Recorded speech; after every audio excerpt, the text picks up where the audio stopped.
हम पहले पिछला रिवाइज कर लेते हैं, ठीक है। हम लोगों ने क्या किया था, perfect competition under perfect competition में प्राइजेस कैसे डिटरमाइन करते हैं वो देखे थे, ठीक है। एक्चुअली परफेक्ट कंपटीशन में मार्केट डिटरमाइन करता है प्राइजेस, ठीक है। तो हम लोगों को अगर इक्विलिब्रियम प्राइस अगर ढूंढनी होगी इन शॉर्ट, ठीक है, तो हमने दो चार चीजें देखी थी, ठीक है। क्या देखी थी कि जब डिमांड और सप्लाई एक दूसरे को क्रॉस करते, that means where the demand is equals to supply, that would be our equilibrium price, okay. फिर हम लोगों ने परफेक्ट कंपटीशन में ये चीज देखी थी कि हमारा जो एवरेज रेवेन्यू होता है, that is also known as the price, that would be equal to our marginal revenue, okay.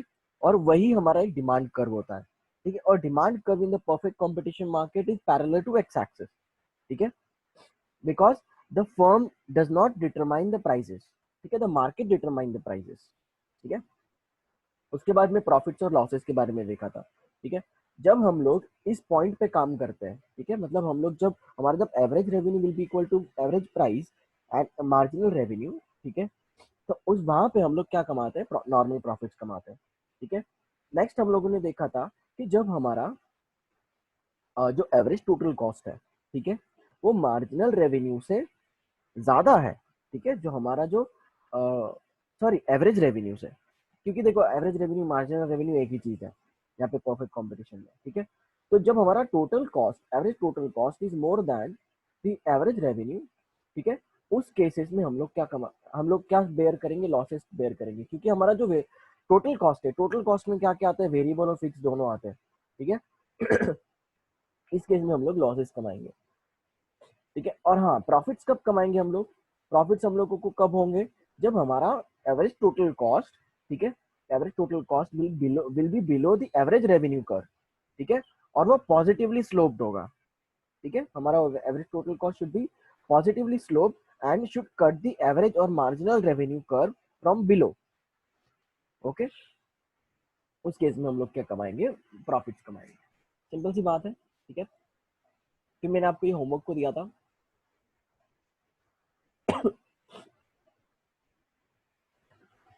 फिर लॉन्ग रन का देखा था हमने, ठीक है, इंडस्ट्री फॉर्म का देखा था।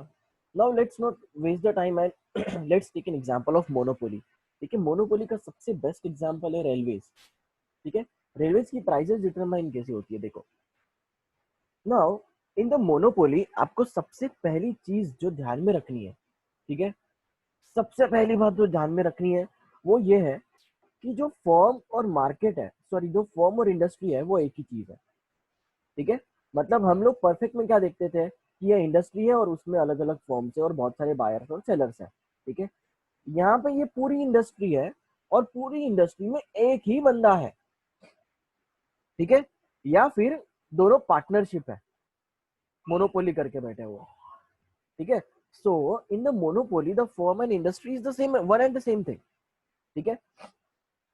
सो therefore the prices are inelastic, ठीक है।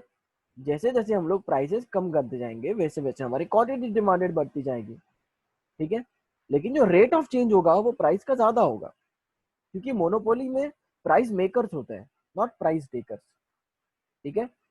सो इन शॉर्ट जो हमारा डिमांड कर्व होगा दैट वुड बी इनइलास्टिक, मैं आपको फैक्चुअल डेटा बता रहा हूँ फिलहाल।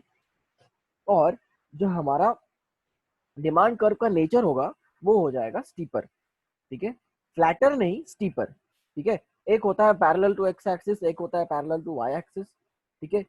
एक होता है normal normal sloping demand curve, ठीक है, एक होता है स्टीपर स्लोपिंग डिमांड कर्व, और एक होता है flatter sloping demand curve. Flatter कैसे होता है, ऐसे वाला, ऐसे, ठीक है। तो आपको ये याद रखना है एमसीक्यूज के लिए, ठीक है, कि डिमांड कर्व मोनोपोली में किस तरीके से आता है, ठीक है। The word monopoly means alone to sell, ठीक है। मोनोपोली का सिंपल सा मतलब है कि एक ही बंदा है मार्केट में, ठीक है। फीचर्स का मैंने लेक्चर भेजा है आप लोगों को, ठीक है, वहां देखा होगा आपने, single seller in the single seller product, single seller of the product in the market, ठीक है। एक ही सेलर है, एक ही प्रोडक्ट है, ठीक है। The single firm constitute the industry and such as there is no distinction between firm and industry in the monopolistic market. In the monopolistic नहीं, ठीक है, in the monopoly market. कभी कभी इंस्टीट्यूट से भी गलती हो जाती है, ठीक है। Monopoly is characterised by the absence of competition. जहाँ पे कंपटीशन नहीं है वहाँ पे मोनोपोली है, ठीक है। बैरियर्स टू एंट्री,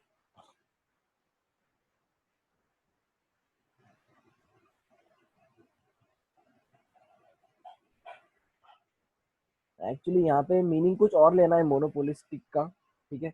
हम यहाँ पे मोनोपोली ही लेते हैं। Monopoly market, there are strong barriers to entry. The barriers to entry could be economic, institutional, legal or artificial, ठीक है।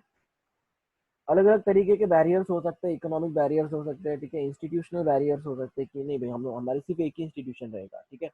लीगल बैरियर्स क्या हो सकते हैं कि हमारे पास पेटेंट है उस चीज का, हमने इनोवेट किया हुआ है, तो हमारी मोनोपोली रहेगी, ठीक है। आर्टिफिशियल क्या हो सकता है कि कुछ भी मैन मेड, ठीक है, मैन मेड बैरियर्स हो सकता है। नो क्लोज सब्सटीट्यूट्स, सबसे बेस्ट बात यही है मोनोपोली मार्केट की कि इसके अलावा कोई भी क्लोज सब्सटीट्यूट्स अवेलेबल नहीं होते, इसके लिए ही वो मोनोपोली है, ठीक है। रेलवेज को कोई क्लोज सब्सटीट्यूट है क्या कि हम लोग खुद की रेलवे दौड़ा सकते हैं या फिर रिलायंस की रेलवे में बैठ जाएंगे? बिल्कुल भी नहीं, ठीक है। कोई भी क्लोज सब्सटीट्यूट अवेलेबल नहीं है, ठीक है। मार्केट में market owner, market power, the firm, the monopoly has a market power, that is it has the ability to charge the prices above the marginal cost and earn the positive profits, ठीक है। देखो जो fears वो रखेंगे, ठीक है, railway जो fears रखेंगी वो तो हमको भरनी है ना, ठीक है। चाहे आप वो स्वच्छ भारत अभियान का सेस काट लो, सेस मतलब टैक्स, 1 रुपया टैक्स कटता है ना हमारा स्वच्छ भारत के लिए, ठीक है। उसके बाद में आपका, आप हमारा एजुकेशन सेस काट लो, ठीक है, एजुकेशन सेस 1 रुपए का, ऐसे करके टोटली 2 रुपए ज्यादा चार्ज होते हैं जितना भी फेयर होता है, ठीक है। और सपोज अगर पावर के प्राइजेस अगर ज्यादा बढ़ गए तो फिर जो टिकट 200 रुपए में मिलता था वही 220 या 230 में मिलता है, ठीक है। सो मोनोपोली मार्केट में क्या होता है कि prices above the marginal cost charge होते हैं, ठीक है। जो हमारा मार्जिनल कॉस्ट कर्व होता है, ठीक है, उसके अबव ही चार्ज होते हैं to earn the maximising profit, ठीक है। While to some extent all goods are substitutes for one another, there may be essential characteristics in the goods or group of goods which give rise to gaps in the chain of substitution. If one producer can so exclude competition that he controls the supply of good, he can be said to be monopolist, ठीक है। a single seller मतलब क्या कि some extent, ठीक है। अगर suppose सारे के सारे गुड्स अगर सब्सटीट्यूट हो गए, ठीक है, फॉर एग्जाम्पल एक ही सिंगल सेलर है, ठीक है। सिंगल सेलर है, फॉर एग्जांपल अगर रिलायंस है, ठीक है, रिलायंस है, मैं अजम्पशन ले रहा हूँ, ठीक है, रिलायंस है और क्लोज सब्सटीट्यूट्स है ना, मार्केट में वोडाफोन आइडिया अवेलेबल है, दैट इज वी, ठीक है, वी अवेलेबल है, एयरटेल अवेलेबल है और जियो अवेलेबल है, ठीक है। ये 3 टेलीकॉम कंपनीज अवेलेबल है मार्केट में। सो रिलायंस क्या करता है, रिलायंस जियो को तो ओन करता ही है, रिलायंस वी को भी ओन करता है और एयरटेल को भी ओन करता है सपोज, ठीक है। सो तीनों के तीनों सब्सटीट्यूट्स तो एक ही बंदा ओन कर रहा है ना, तो मोनोपोली रहेगा कि परफेक्ट कंपटीशन रहेगा यहाँ पे? ऑब्वियसली मोनोपोली रहेगा ना मोनो इस बंदे का, ठीक है। तो यही बोला उन्होंने कि single seller. How do monopolist arise, ठीक है, strategic control over the scarce resources, ठीक है। क्या है कि वो बंदा स्ट्रेटेजिकली कंट्रोल कर लेता है सारे के सारे रिसोर्सेस। जैसे कि अभी रेलवेज है, ठीक है, तो क्या है उन्होंने जो थर्मल पावर प्लांट्स है नागपुर में है, उड़ीसा में स्थित है, ऐसे बहुत सारी जगहों पे जो थर्मल पावर प्लांट्स है उनको अक्वायर कर लिया है, ठीक है। तो ज्यादा से ज्यादा इलेक्ट्रिसिटी किसको जाती है, रेलवेज को जाती है, ठीक है। Control over the unique product, वो क्या करते हैं, रिवील नहीं करते। आप अगर छोटू वड़ा पाव वाले के पास जाएंगे तो अपनी रेसिपी बताएगा क्या, डोमिनोज वाले के पास जाएंगे तो अपनी रेसिपी बताएगा क्या डोमिनोज, बर्गर किंग वाले के पास जाएंगे तो क्या आपको अपनी रेसिपी बताएगा क्या कि मैंने कैसे बनाया, सलीम चाय वाला अपनी रेसिपी बताएगा क्या, अपना वो जो चाय पाउडर रहता है वो बताएगा क्या? नहीं बताएगा, because they have control over there unique product, ठीक है। पेटेंट्स एंड कॉपीराइट्स ऑब्वियसली वो रजिस्टर होते हैं उनके पास, ठीक है। बिजनेस कॉम्बिनेशन का मतलब होता है एम एंड ए। अभी एम एंड ए क्या क्या होते हैं, एम एंड ए क्या होते हैं, मर्जर्स एंड एक्विजिशंस होते हैं, ठीक है। सो वो क्या करते हैं कि जो इलीगल इन मोस्ट कंट्रीज, ठीक है, where the former competitors cooperate in pricing of market share. मतलब देखो, अगर सपोज फॉर एग्जांपल रिलायंस और एयरटेल है, ठीक है, कौन कौन है, रिलायंस का जियो, ठीक है, और एयरटेल है, ठीक है, वो ऐसे ऐसा मर्जर करते हैं, ठीक है, इतना स्ट्रेटेजिकली मर्जर करते हैं जिससे है ना वी डायरेक्ट वैनिश हो जाए। वी मतलब क्या, वोडाफोन आइडिया डायरेक्ट वैनिश हो जाए, ठीक है। वैनिश होना मतलब क्या, वो दोनों पार्टनरशिप मतलब एक साथ आ जाएंगे और पूरे मार्केट का शेयर क्या कर लेंगे, कंट्रोल कर लेंगे, ठीक है। और वो चाहे वो प्राइजेस चार्ज कर सकते हैं ना, तो सबसे ज्यादा इफेक्ट किसको पड़ेगा, कस्टमर्स को पड़ेगा, जो गवर्नमेंट बिल्कुल नहीं चाहेगी। इसके लिए वो क्या है, इलीगल है, ठीक है। कार्टेल मतलब क्या होता है, इलीगल पार्टनरशिप्स, ठीक है। कार्टेल्स का मतलब क्या होता है, इलीगल पार्टनरशिप्स, ठीक है। नेचुरल मोनोपोली, ठीक है, arises when there are very large economies of scale, ठीक है। A single firm can produce the industry's whole output at a lower unit cost than two or more firms could, ठीक है। It is often wasteful for consumers and the economy. देखो, अभी economies of scale की बात करूं तो मैं यहाँ पे चाइना की बात करूंगा, ठीक है। चाइना में एक कंपनी है टेंसेंट करके। अभी आप लोग सब लोग वाकिफ होंगे टेंसेंट क्या है, ठीक है। टेंसेंट ये एक ऐसे कंपनी है, ठीक है, जो है ना एक्सट्रीम प्रोडक्ट्स बनाती है। ठीक है। आप बोलो ओप्पो, वीवो, उसके बाद में रियलमी, ठीक है, उसके बाद में वन प्लस, ऐसे करके जो बड़े बड़े स्मार्टफोन्स है जिन्होंने more than half market share को कैप्चर किया हुआ है, ठीक है। सो ऐसी कंपनी ओन करती है उनको, ठीक है, ये कंपनी ओन करती है उनको। पबजी मोबाइल, ठीक है, वहां पे भी उन्होंने क्या किया था, इन्वेस्टमेंट करके रखा था, ठीक है। सो जहाँ पे इकोनॉमीज ऑफ स्केल है, ठीक है, सो वहां पे नेचुरल मोनोपोली तो अराइज होने ही वाली है, ओके। सो सिर्फ ये याद रखना है कि जहाँ पे इकोनॉमीज ऑफ स्केल है वहाँ पे नेचुरल मोनोपोली अराइज होना कोई बड़ी बात नहीं है, ठीक है। So enormous goodwill enjoyed by the firm by a considerably long period create difficulty barriers to entry। भाई इतना अच्छा गुडविल होता है कि वो आउट परफॉर्म नहीं, मतलब मार्केट से जा नहीं सकते, ठीक है, और किसी को भी मार्केट में एंटर नहीं करने दे सकते, ठीक है।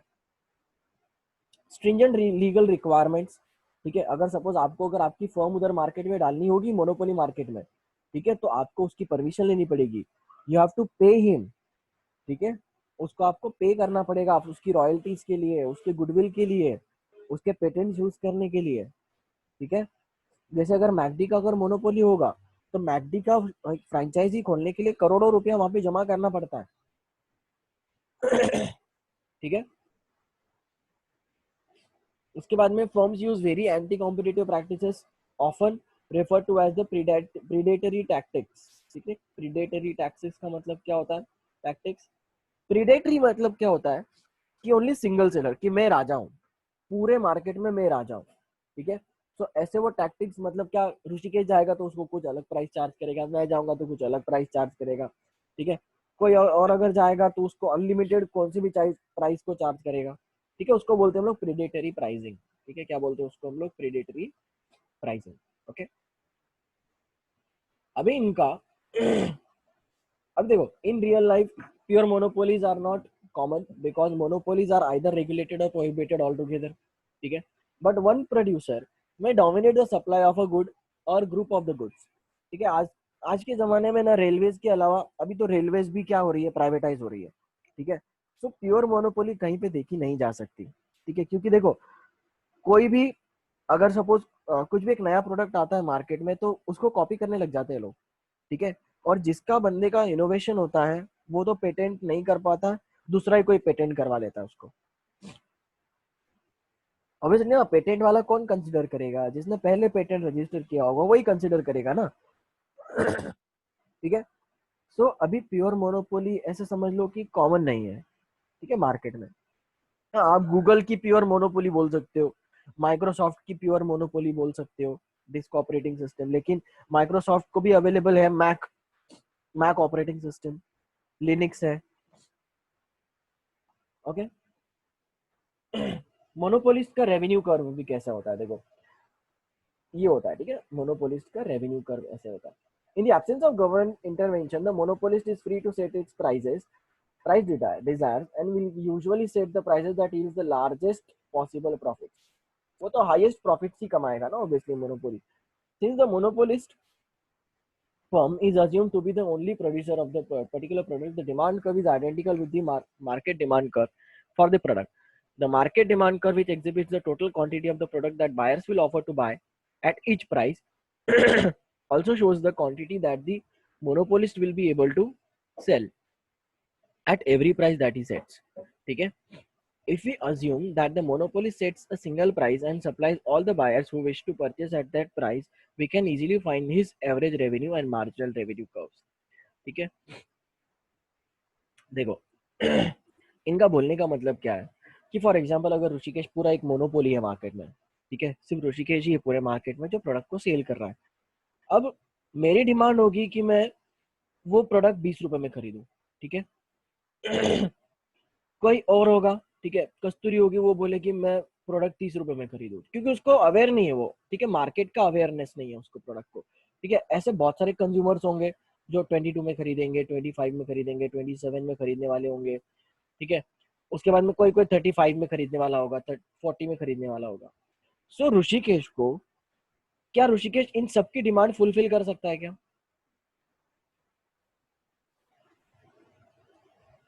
ऑब्वियसली कर सकता है ना, पॉसिबल है. क्यों? क्योंकि Rishikesh is the price maker.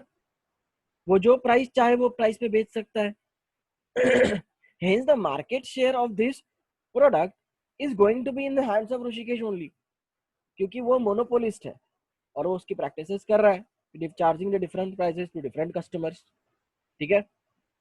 So we can easily identify the average revenue curve and marginal revenue curves. ठीक है.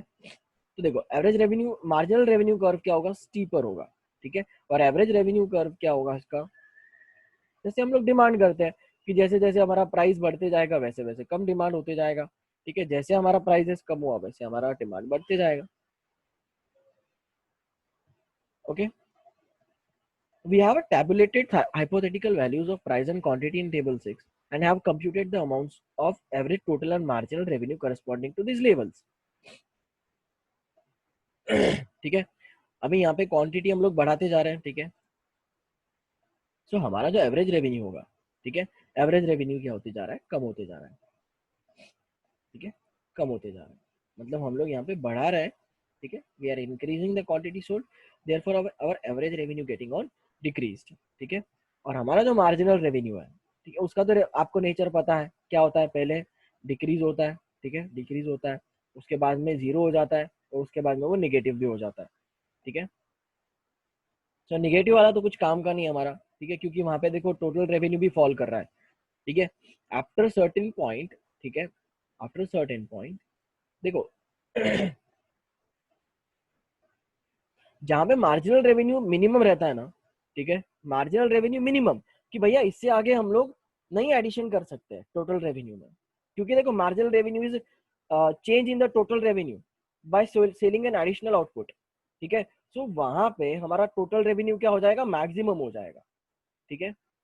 और हमारा ये प्राइस पॉइंट होगा कि जहां पे हम लोग मैक्सिमम प्रॉफिट्स भी कमाएंगे. ओके. सॉरी, ये हमारी टोटल क्वांटिटी सोल्ड हो गई, ये हमारी प्राइस होगी, this will be our price, ठीक है.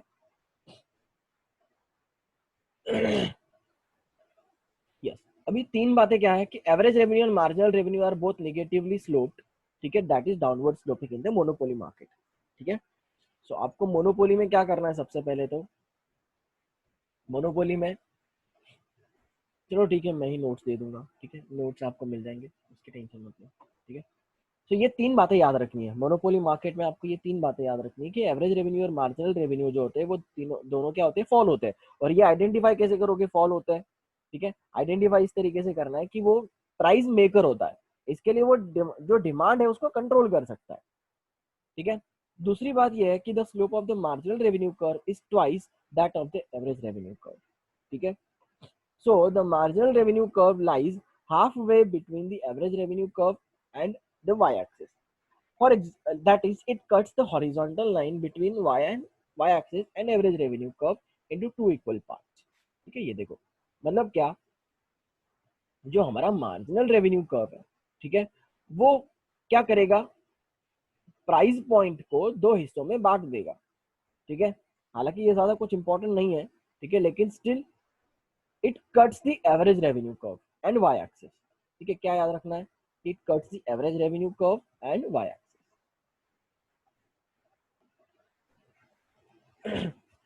Next is average revenue cannot be zero but marginal revenue can be zero and can be negative, ठीक है।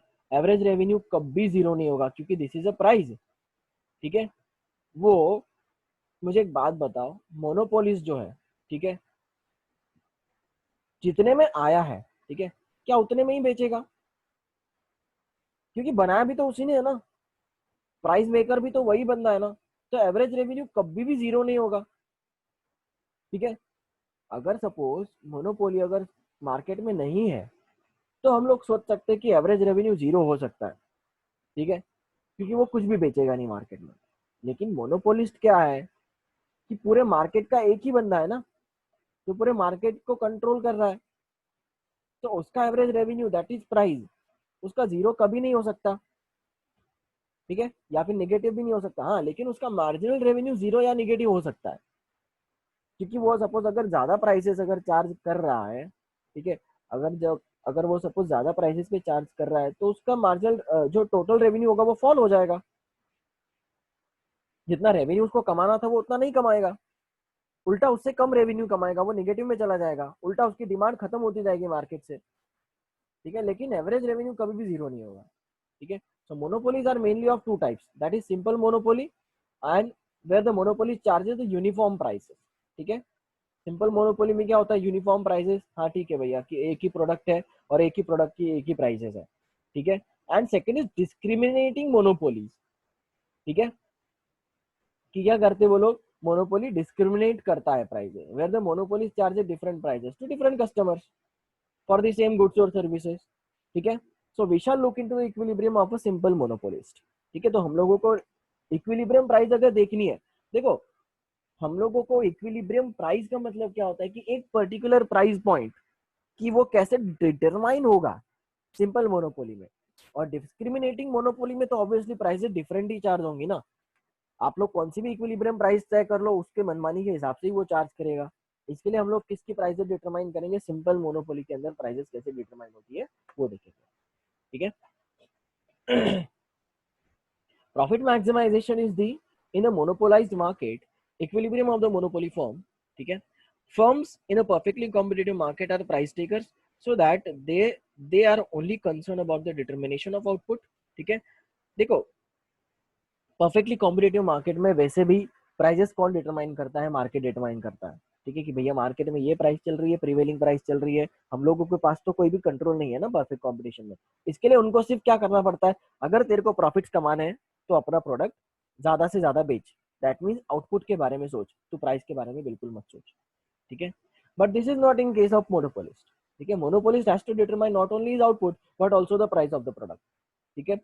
Under perfect competition, monopoly decisions are based on the profit maximization hypothesis. Although cost conditions, that is average cost and marginal cost curves, in a competitive and monopoly markets are generally identical. ठीक है। सो marginal cost average cost देखा जाए तो हर competition में same ही होता है, ठीक है। सो रेवेन्यू कंडीशंस डिफर, यहाँ पे अभी परफेक्ट कंपटीशन में आपके रेवेन्यू कंडीशंस डिफर करेंगे और मोनोपोली कंपटीशन में आपके रेवेन्यू कंडीशंस डिफर करेंगे, ठीक है। The monopolist faces a downward sloping demand curve. देखो, मोनोपोली का डाउनवर्ड स्लोपिंग डिमांड कर्व होता है, लेकिन परफेक्ट कंपटीशन में क्या होता है? प्राइसेस बिल्कुल चेंज ही नहीं होती है, ठीक है, लेकिन आपकी डिमांड चेंज कर सकते हो आप लोग, ठीक है। So it is a downward sloping demand curve. If he raises the prices of the product, the sales will go down. On the other hand, if he wants to increase the sales volume, you have to reduce the prices. The monopolist will try to reach the level of output at which the profits are maximum. That is, he will try to attain the equilibrium level of output since the firm and industry are identical. Okay, in the monopoly setting, equilibrium of the monopoly firm signifies equilibrium of the industry. हम अगर monopoly में equilibrium of the firm देखते हैं, that means हम लोगों को distinguish नहीं करना पड़ेगा जैसे परफेक्ट कंपटीशन में देखते थे हम लोग, ठीक है। परफेक्ट कंपटीशन में हम लोग डिस्टिंग्विश करते थे कि फर्म और इंडस्ट्री का इक्विलिब्रियम अलग अलग से तय होता है, शॉर्ट रन लॉन्ग रन का इक्विलिब्रियम अलग अलग से तय होता है। लेकिन यहाँ पे ऐसा कुछ भी नहीं, ठीक है। यहाँ पे हम लोग जो फर्म का इक्विलिब्रियम होगा वही इंडस्ट्री का इक्विलिब्रियम होगा, ठीक है, क्योंकि ये अजम्पशन है कि firm and industries one and the same. ठीक है, so we shall discuss how the monopoly firm decides output price in a short run and long. ठीक है, तो शॉर्ट रन इक्विलिब्रियम कैसे डिसाइड होता है वो देखते हैं। ठीक है, कंडीशन ऑफ इक्विलिब्रियम क्या है? For equilibrium in a monopoly market the same as the as of the firm in a competitive industry, graphically we can depict these conditions in figure 24। ठीक है, ये वाले फिगर में दिख रहा है, देखो मार्जिनल कॉस्ट कर्व सेम है, आइडेंटिकल है। ठीक है, मार्जिनल कॉस्ट कर्व ये आइडेंटिकल है। और हम लोगों ने देखा था मार्जिनल रेवेन्यू किस तरीके से होता है, एवरेज रेवेन्यू किस तरीके से होता है। ठीक है, मार्जिनल रेवेन्यू कट डाउन करता है एवरेज रेवेन्यू और वाई एक्सिस को, और average revenue never become zero. यहीं से हम लोगों को सब कुछ पता चल रहा है। ठीक है, and the demand curve for the monopoly market is the downward sloping demand curve. ठीक है, तो अभी देखते हैं। The figure shows that marginal cost curve cuts the marginal revenue curve at E. ठीक है, देखो एट ई कट कर रहा है, marginal cost curve cuts the marginal revenue curve at E. That means at E the equilibrium output is OQ. इतना equilibrium output है। ठीक है, इतनी प्राइस पे, इतनी प्राइस पॉइंट पे हम लोग ये ले लेते हैं। ठीक है, इतना ये इक्विलिब्रियम आउटपुट है। The ordinate EQ extended to the demand curve AR। ठीक है, हाँ ये वाला। ठीक है, ये एक्सटेंड अगर किया हम लोगों ने AR की तरफ, ठीक है, एक्सटेंड किया इसको अगर हम लोगों ने AR की तरफ, दैट इज यही हमारे प्राइस पॉइंट भी है। ठीक है, एवरेज रेवेन्यू मतलब पर यूनिट जो प्राइसिंग है हमारा। ठीक है, ये हमारा प्राइस कर्व है या फिर यही हमारा एक डिमांड कर्व भी है। प्राइस कर्व नहीं है ये, एक्चुअली डिमांड कर्व भी है। ठीक है,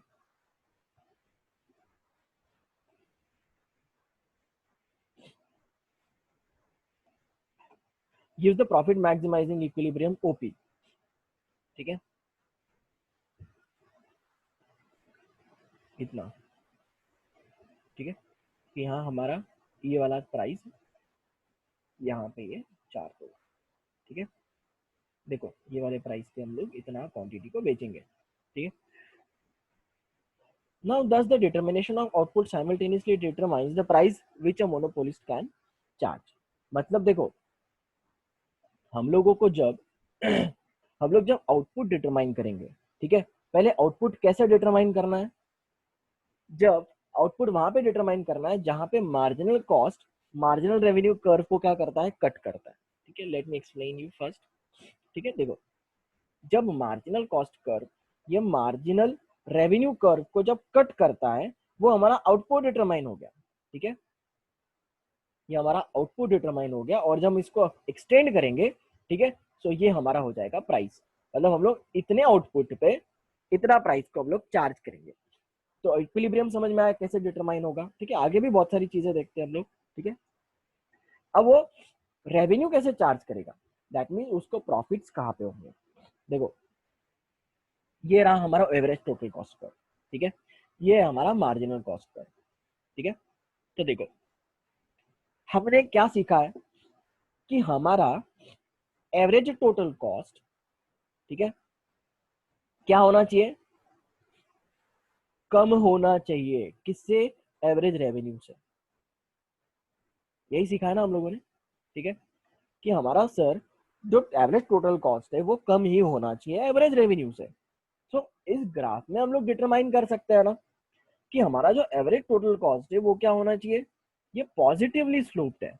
हमारा मार्जिनल कॉस्ट भी देखा जाए तो ये पॉजिटिवली स्लोप्ड है। ठीक है, तो हम प्रॉफिट्स तभी बना पाएंगे, ठीक है, उसी पॉइंट पे हम लोग प्रॉफिट्स बना पाएंगे। ठीक है, जहां पे हमारा जो एवरेज टोटल कॉस्ट है वो कम होगा एवरेज रेवेन्यू से। ठीक है, क्या हो जाएगा हमारा, एवरेज रेवेन्यू से कम होगा। तो let's see, we need to introduce the average total cost curve, and the following shows the two possibilities of monopolist firm in the short run। ठीक है, so that the marginal cost curve cuts MR at price point E। ठीक है, ये वाले E पे वो cut करता है, ये वाला देखे हम लोगों ने। ठीक है, कि marginal cost curve marginal revenue curve को कट करता है। तो हम लोगों को इक्विलिब्रियम पॉइंट ये मिल गया। ठीक है, और इसी को हम लोगों ने एक्सटेंड किया तो हम लोगों को प्राइस पॉइंट मिल गया।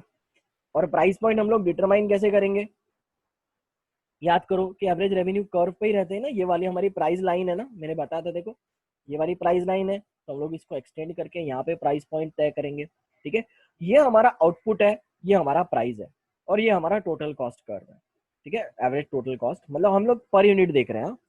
ऐसा समझ लो कि हम लोग पर यूनिट देख रहे हैं। ठीक है, the price per unit is Q है, दैट इज ओपी। ठीक है, हमारी इतनी प्राइस है per unit, and the cost per unit is B Q. ठीक है, और जो हमारा प्राइस कॉस्ट पर यूनिट है, ठीक है, देखो ये वाला है बी क्यू। ठीक है, ये वाला हमारा क्या है, क्यू। अब देखो मैं आपको ये, आपको ज्यादा क्लियर हो जाएगा।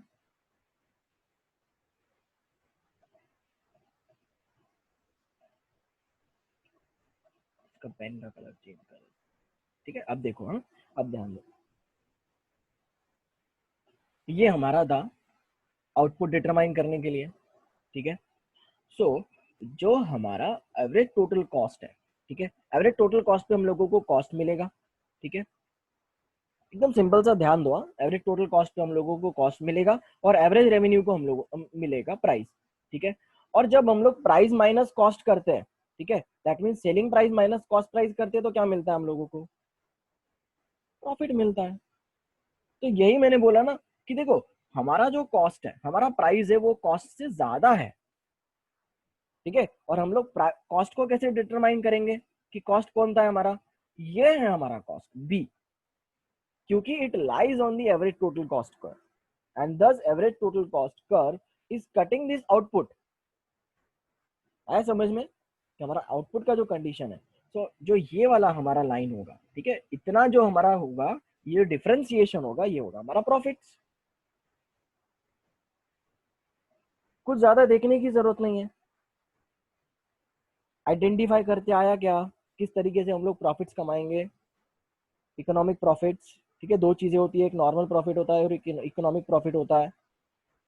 समझ में आया क्या तुम लोगों को। अब हम लोग इसी में क्या कर सकते हैं, चार्ज करो। देखो, अगर तुम लोगों को नॉर्मल प्रॉफिट्स कमाने होंगे तो हम लोगों को क्या करना पड़ेगा, नॉर्मल प्रॉफिट्स तो हालांकि नहीं कमाएगा, मोनोपोली है वो। ठीक है, लेकिन स्टिल अगर उसको नॉर्मल प्रॉफिट्स कमाने होंगे तो वो ये कॉस्ट पे, मतलब इसका average total cost will be equal to its price, बराबर ना। तो वो जो बी रहेगा उसका वही प्राइस रहेगा, जहाँ पे वो प्रॉफिट भी नहीं कमाएगा, लॉस भी नहीं कमाएगा, सॉरी लॉस भी बेयर नहीं करेगा, इसको यहाँ पे नॉर्मल प्रॉफिट्स मिलेंगे। आया समझ में। कैन अ मोनोपोलिस्ट इनकर लॉसेस। ठीक है, अब देखो लॉसेस उसको हो सकते हैं क्या, अब कब होंगे उसको लॉसेस, शॉर्ट रन में। ठीक है, जो short run average total cost curve है, ठीक है, जो short run average total cost curve है वो क्या होगा, ज्यादा होगा, लेकिन किससे ज्यादा होगा, हमारे एवरेज रेवेन्यू कर्व से ज्यादा होगा, which is also over price line, बराबर ना। देखो, हमारी प्राइस यहाँ पे डिटरमाइन हो रही है, क्यों, क्योंकि हमारा जो एवरेज रेवेन्यू कर्व है, ठीक है, इतना हम लोगों को आउटपुट मिल रहा है, क्योंकि हमारा जो मार्जिनल कॉस्ट था, मार्जिनल कॉस्ट कर्व क्या था, यहाँ पे कट हो रहा था, तो हमारी ये आउटपुट हम लोगों ने आइडेंटिफाई कर लिया। देखो स्टेप वन क्या है, step one will be output determination. ठीक है, पहले हम लोग आउटपुट डिटरमाइन करेंगे, यही सीखा ना हमने, आउटपुट डिटरमाइन करेंगे, उसके बाद हम लोग प्राइसेस तय करेंगे। ठीक है, आउटपुट डिटरमाइन कर लिया, उसके बाद में हम लोगों ने इसको एक्सटेंड कर लिया और हम लोगों ने ये प्राइजेस तय कर ली, और प्राइस लाइन कौन सी है, हमारा एवरेज रेवेन्यू की लाइन है। ठीक है, और यही आउटपुट को हम लोगों ने जब कॉस्ट में कन्वर्ट किया कि हमारा कॉस्ट कितना लग रहा है, ठीक है, तो हमारा कॉस्ट लाइन कौन सा है, ये वाला। ठीक है, तो जब हमारा कॉस्ट अगर ज्यादा होगा रेवेन्यू से, तो ऑब्वियसली हम लोग इनकर करने वाले लॉसेस।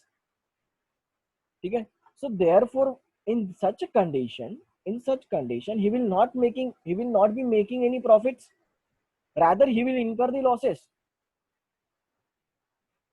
ठीक है, so it is to be noted that there is no certainty that the monopolist will always earn an economic profit or supernormal profits. ठीक है, so it all depends upon his demand and cost conditions. आया समझ में। so basically ये हमेशा क्या depict करता है कि हमेशा मोनोपोलिस्ट ये प्रॉफिट या भी सुपर नॉर्मल प्रॉफिट्स कमाएगा, ये जरूरी नहीं है। ठीक है, कभी कभी उसको लॉसेस भी बेयर करने पड़ सकते हैं, totally determining is, totally depends on is cost conditions and output conditions. ठीक है, अब लॉन्ग रन इक्विलिब्रियम क्या है कि it is a period long enough to allow the monopolist to adjust its plant size to use its existing resources, ठीक है, and plant at any level maximizes its profits. In the absence of competition, the monopolist need not to produce at the optimum level. ठीक है, वो थोड़ा भी produce करेगा तो उसका तो भैया प्रॉफिट्स ही प्रॉफिट्स होने हैं, क्योंकि उसको वक्त मिल जाता है अपने प्लांट साइज को एडजस्ट करने के लिए, ठीक है। हाँ, okay. He can produce at suboptimal scale. In other words, he need not to reach the minimum long run average cost curve, ठीक है। जैसे हम लोगों ने परफेक्ट कंपटीशन में देखा था कि उसका जो एवरेज कॉस्ट होगा पर यूनिट का जो कॉस्ट होगा, ठीक है, उसको वो मिनिमम तक रीच करने की जरूरत नहीं है ताकि वो नॉर्मल प्रॉफिट्स कमा सके। वो हमेशा क्या कमाएगा, इकोनॉमिक प्रॉफिट्स कमाएगा, ठीक है। वहां पे हम लोगों ने मोनोपोलिस्ट सॉरी परफेक्ट कंपटीशन में देखा था कि वो हमेशा लॉन्ग रन में नॉर्मल प्रॉफिट्स ही कमा पाएंगे, ठीक है, क्योंकि they are the price takers. लेकिन ये बंदा प्राइस मेकर है, ठीक है। तो वो कौन से भी पॉइंट पे स्टॉप हो सकता है, ठीक है। एलएसी कर्व पे long run average cost curve है। लॉन्ग रन एवरेज कॉस्ट का मतलब क्या है कि cost per unit in the long run, ठीक है। और लॉन्ग रन में अगर हमारा जो पर यूनिट कॉस्ट है, ठीक है, वो क्या होता है, हम लोग एडजस्ट कर सकते हैं ना, क्योंकि हम लोग प्लांट साइज एडजस्ट कर सकते हैं। और ये कॉस्ट में क्या क्या इंक्लूडेड होता है, ठीक है। एवरेज कॉस्ट मतलब क्या, एवरेज टोटल कॉस्ट हो गया ना, यहाँ पे वेरिएबल फिक्स दोनों चीजें होती है, ठीक है। लेकिन एक्चुअल में लॉन्ग रन में फिक्स का तो कोई दिमाग ही नहीं है, ठीक है, सारे के सारे फैक्टर्स वेरिएबल होते हैं, ठीक है। तो हम लोग एडजस्ट कर सकते हैं ना, ठीक है। देयरफॉर वो कहीं पे भी स्टॉप करेगा। आपको याद रखने की जरूरत क्या है, दिमाग लगाओ मत ज्यादा। आपको याद रखने की जरूरत क्या है कि वो कहीं पे भी एलएसी कर्व पे स्टॉप कर सकता है, ठीक है। और अगर वो कहीं पे भी स्टॉप कर सकता है तो वो अपने प्रॉफिट्स को मैक्सिमाइज कर सकता है, ठीक है। ये नॉर्मल प्रॉफिट्स नहीं कमाएगा, ये इकोनॉमिक प्रॉफिट्स ही कमाएगा, ठीक है, लॉन्ग रन में। आया समझ में? तो देखो ये प्राइस पॉइंट है, ठीक है, ये हमारा मार्जिनल कॉस्ट कर्व है, ये हमारा टोटल कॉस्ट कर्व है, ठीक है। तो सिंपल जैसे हम लोगों ने शॉर्ट रन में कैलकुलेट किया था, ठीक है, शॉर्ट रन में जैसे इसका प्रॉफिट्स आइडेंटिफाई किए थे, वैसे हम लोग लॉन्ग रन में भी आइडेंटिफाई करेंगे। सिंपल सी बात है,